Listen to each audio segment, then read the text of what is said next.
What's up, guys? Welcome back to WCS America Challenger League group stage. Trying to find out who's going to go to Premier League and who's going to go to Challenger League. Currently in the first match of the night, it's HuK versus Capoch. I'm Axel Toss, joined by Axlav. I think the players are ready.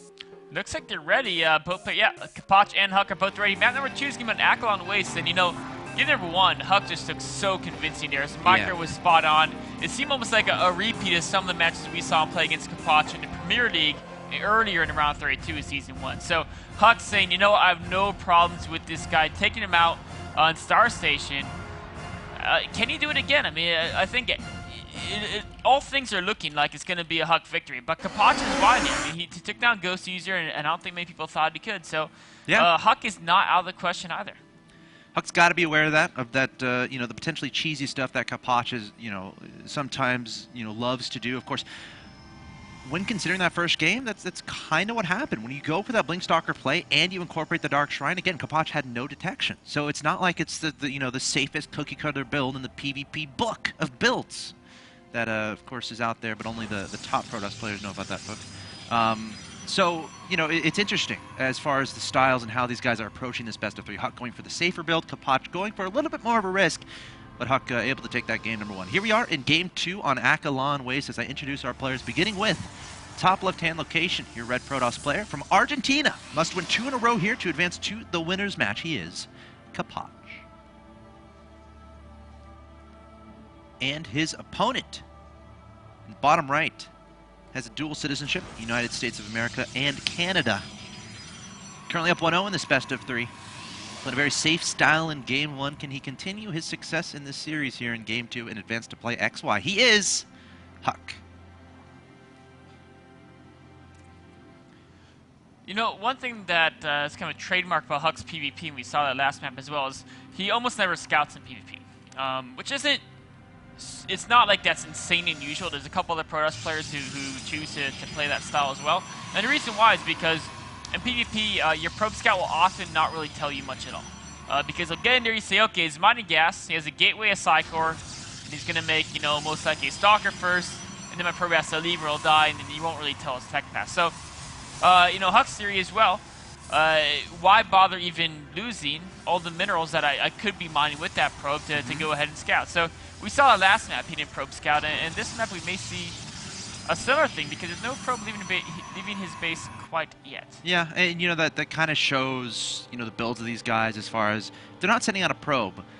They're going to construct a build again that's going to be safe no matter what is thrown at them, right? Because the main idea behind sending the probe is being able to identify what your opponent is doing and then reacting to it.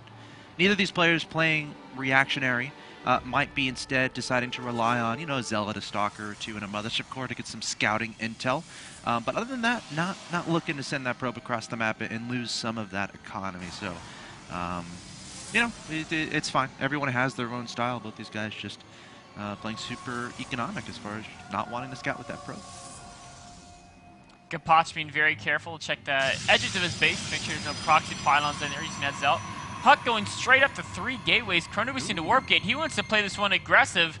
Zealot's crossing, 4 gates. He's saying, you know what, let's not waste any time. Now his probe's crossing map. This is not to scout. This is to put down proxy pylons in support of this 4 gate. Okay, so Capoch needs to identify there's only 1 gate on the field from him, and behind, he has a Twilight Council, so he's teching up when his opponent is investing nothing in attack, investing everything into a 1 base attack. Will Capoch be prepared for this? The Zealot's going to back up here from HuK. The pylon's already be moving forward. Capoch, I don't think he doesn't even have a sentry on the way. And this is something, he didn't make a single sentry last game, and HuK probably identified that, saying, you know what, if you're not going to make a sentry, I'm going to try to do this 4 gate against you. Here comes the proxy pylon into natural. Zealot Stalker versus Zealot Stalker micro battle goes on. Both Zealots retreat and live, but the probe, Capoch cannot take it up. Okay, good.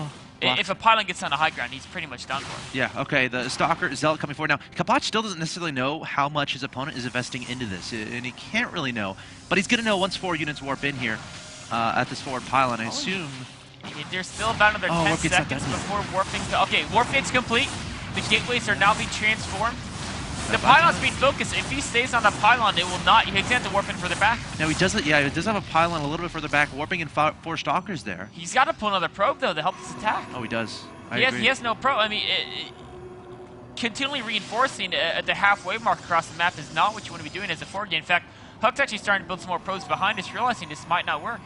All right, the Stalkers advancing up the ramp, targeting down one Stalker. Remember, no sentry here to block this off. HuK going to target down another Stalker, so it's 4 Stalkers to 1 Stalker and 1 Zealot. Capoch's Warp Gate just now finishing up, warping in more Stalkers. Remember, he has Blink halfway done. If Blink can finish, Capoch is going to be happy. Blink Stalkers versus non-Blink Stalkers, always going to be a good thing for the player with Blink. That's right, Capoch has also kept his Militia Core alive, but because he used a Time Warp earlier, doesn't have the finish of your Photon Overcharge.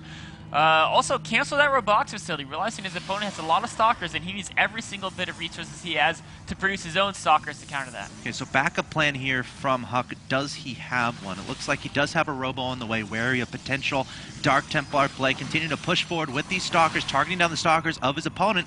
But I like the building construction here of Capoch. Every single Warp Gate is powered by 2 pylons. His tech is in the back. His Cyber Core is a little bit sneaked onto the side. Mothership Core is accumulating that energy for Photon Overcharge. So I think once he gets that out, this isn't going to work. HuK is going to have to back up. HuK very intelligent backing away, realizing he probably could have killed the pylon, but if he stayed when Blink completes, all of a sudden his units would be slaughtered. So he's trying to run away before Blink finishes. The Zealots are a little bit slower. Zealots, run! Run, Zealots! You can make it home. I believe in you. You know, they're staying on the buddy system. They are. Are they going to turn around? At what point do you turn around and attack and resign your fate?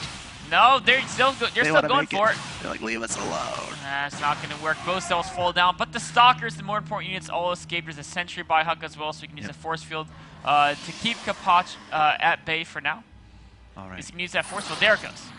And that'll buy him enough time to get that Immortal out. And he has enough units. He should not die to this. All right, so Immortal, a great decision when you know your opponent's going for Blink. Oh, a counterattack by HuK with some Zealots. Ooh. A little bit fancy, but it shouldn't be too much trouble. If Capoch had nothing back home and Warp Gate cooldown was on, you know, this could do a lot of damage, but just going to be annoying. Not going to do much. I mean, he's scratched 1 Stalker, might kill 1 or 2 probes, but for 3 Zealots, not... Actually, yeah, he only gets 1 probe, I think. Yep. For 3 Zealots, a 2nd probe. Not exactly the best trade. Of course, he was able to scout his opponent, identify what's going on as well, though I think he already knew that. Both players now are roughly at similar situations, except Capoch has that Blink, which is a very key element. HuK's going to have a very hard time finding him in the open ground, which means Capoch is free to expand. He's got full map control. Yeah, but when does that happen? I'm a little bit intrigued that he hasn't done that yet, because I agree is a great position. If he, incorporates a sentry or 2 with this, and of course when you make sentries, you're kind of saving those minerals so you can place down a Nexus. He can just force field whenever HuK decides to try to leave. He can contain his opponent to 1 base while taking an expansion. But Capoch, not making any sentries, not making that natural expansion. Oh, he's got 1 with his Force right now. Oh, does he? Okay. Yeah, he's just got 1. Oh, HuK, Capoch overextending a bit. Now I have to use his Blink defensively, but he does segment away 1 Immortal with that Force Field. Capoch is going to be happy with that trade. I feel units lost is in favor of Capoch, 1,700 to 1,000, 13 units to 8. Another Sentry being warped in for Capoch, so if HuK tries that again, another Force Field will punish him. He has to keep an eye on this ramp. Now, HuK might try to do that count. Wait, HuK doesn't have any more pylons, does he? No, it was picked off by Capoch, and he's not going to Warp Prism. He's not going for Archons. He's not going for Colossi, which means he's going to have to rely on Capoch missing a Force Field. I don't know how he intends to get down that ramp. Yeah. Because ideally you can distract somehow across the map, but again, he doesn't have a pylon over there. Yeah. He does have sentries on the high ground, so if Capoch comes a little bit, well, he can just blink away. I guess he can trap Zealots. He can try to. Looks like that's his intention. Capoch now warping more sentries, which leaves him enough minerals to throw down next. Oh, the Immortals! 2 of them get stuck there. A critical mistake by HuK. Force Field's going down, trying to keep those units away, but Capoch's going to be happy. He's just going to target those 2 guys down. Mothership Core gets taken out, so that's going to be good. A 3rd Immortal taken down there by Capoch. HuK has nothing left but a few Stalkers and 2 sentries. Remember, without Blink, Photon Overcharge activated on the main base Nexus. Capoch still investing a bunch into it, refusing to expand. HuK is going to have miraculous control here to hold this off. Capoch has more Stalkers, more Zealots, more Sentries, and he has the Blink tech. A single Immortal just pops out that may be enough for HuK to keep Capoch at bay, but Capoch searching forward, more and more Stalkers being warped in, a lot of minerals in the bank, still no Nexus. In fact, a little bit of a counterattack going out for HuK now. I don't know how he got those Zealots over there, but... I think he warped him in his 3rd base. Oh, yeah, in the low ground. Okay. Yeah. So Capoch is going to be distracted by this. Let's see how he can control this. Mothership Core gets taken down. Photon Overcharge might be expiring fairly soon. HuK desperately trying to get another Immortal on the field, and Capoch is actually going to end up falling down the ramp here. Yeah, he's under a tree. Back at home, Oh, an aggressive blink in, focusing the Immortal. That's a great focus, but 3 Zealots are there chopping away at the Stalkers. Can HuK pull this off? HuK is up 63 to 35, dicing away the probes at his opponent's main base. Capoch is falling apart. HuK somehow, some way, able to push Capoch back, and now he's nearly doubling his opponent's supply. Oh man, well, a couple of critical mistakes with Capoch as far as the micro department there went, overextending a situation where he could have just contained HuK indefinitely. And taking that expansion, but it's still not over. HuK does have a supply. Remember, Capoch still has that very critical blink upgrade. Okay, so Capoch can't engage this army of HuK head-on, I don't think. Which means either A... Capoch is adding a 4th gateway. At the 14-minute mark of the game. Yeah, and he doesn't have enough income to support it either. Interesting. Perhaps he just wants to maybe allow for giant surges of units. Of course, HuK is expanding. Capoch doesn't really have enough probes to really utilize an expansion. So his goal is going to be deny HuK's expansion. Yep. And then because he has less probes, HuK will mine out before him because he's mining at a slower rate, having lost so many probes. So which isn't a bad plan if he can take down that expansion of HuK. That's what this game's going to come down to. Capoch canceling 4th gateway. Yeah, smart move there. Well, you need all the resources you can get. Probe or Observer getting taken out. HuK going for the engagement. I'm not sure about this. There are some Zealots here. Immortal not getting targeted down just yet. HuK trying to target down Stalkers with that Immortal. You don't want to be hitting those Zealots. 2 more Immortals coming forward from HuK, and Capoch is going to have to back away. Let's see how far forward HuK decides to go. No, he's just going to back up again. He has an expansion behind this, so there's not really a need to attack necessarily. There isn't, and in the larger, more open areas, the Blink Stalkers do have the advantage there, and that's the only situation Capoch can really win a battle is if it's out in the open. If he tries to attack the ramp, which he's going to have to at some point, HuK's giant Immortal Zealot Sentry Stalker army is going to have no problem dealing with the Stalkers.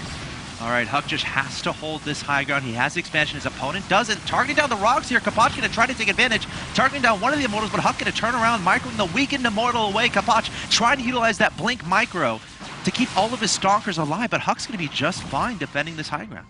Oh, when Capoch's Observer goes down, that could have been a useful technique. Perhaps he could have blinked around HuK's army, gone into main somehow, but as is now without the Observer, losing many of his Stalkers as well, he just is vastly outnumbered.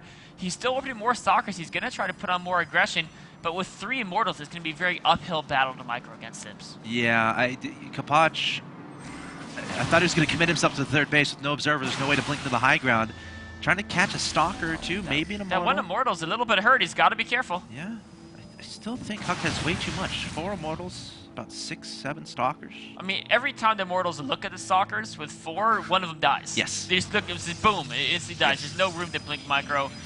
In fact, a 5th Immortal is coming down the ramp as well here. The way Stalkers work versus Immortals is with Blink, if there's small numbers, you can micro against the shots. But when there's 5 shots coming out, there's just no way you can micro against that. I mean, HuK, that going up to 6 Immortals. Why not? And this is right. I mean, he has a natural. His opponent doesn't. Capoch is going to mine out eventually. No plans to get a natural. And HuK's identified this. He has an Observer across the map. He's seen what Capoch is up to. He knows there's no expansion. He's now going to... I think he's been checking the exterior bases with some of the Observers as well. Capoch is trying to find a way to make a comeback in this game. He's thinking, okay, I can't go up the ramp. What's my number 2 plan? And I'm not sure if he has one quite yet. All right. HuK definitely in the lead here, making all the right moves. Up 94 to 52 in supply, securing the natural expansion. Capoch trying to figure out how to deal with this. I think his only option here is to wait until HuK eventually moves out and try to counterattack, I guess, with the Blink Stalkers, because he cannot engage this army. Oh, he's going to try to. Blinking, good blinks there, but he just has to retreat. His Stalkers are getting decimated here. Oh, gosh, taking down 1, 2 Immortals, but losing about 6 or 7 Stalkers, trying to warp it on the high ground there. Those sentries are going to get canceled. Trying to take down another Immortal, blinking away.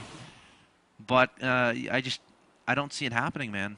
I'll be honest. It's 101 to 46. It's a situation where HuK has so much more economy, he can afford to trade Porty. Oh, yeah. But in fact, with the way the competitions are working, it's Capoch who's trading Porty, and he can't even afford to trade evenly, let alone Porty. He's going to try to make a last stand here. He does have 3 sentries. Those can be instrumental. Got to keep those units away. Force field all across that ramp. Isolate a Stalker. Another ship core trying to take on the army by itself.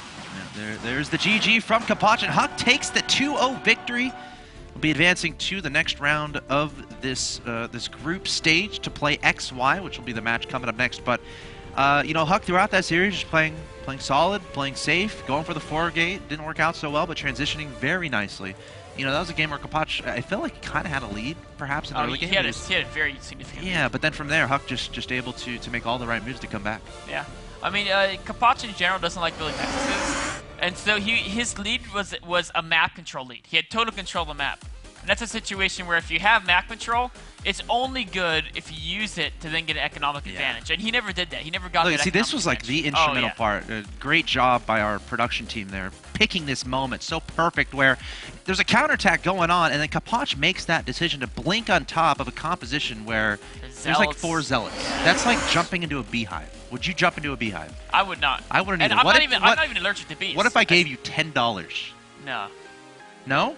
No. Okay, so Capoch jumping into a beehive there. I don't think anyone was offering him money. But, you know, HuK, again, making all the right moves there, taking the 2-0. He's going to advance to play XY. It's coming up next, guys. Stay tuned. You're watching WCS America. We'll be back with more StarCraft 2 after a quick break.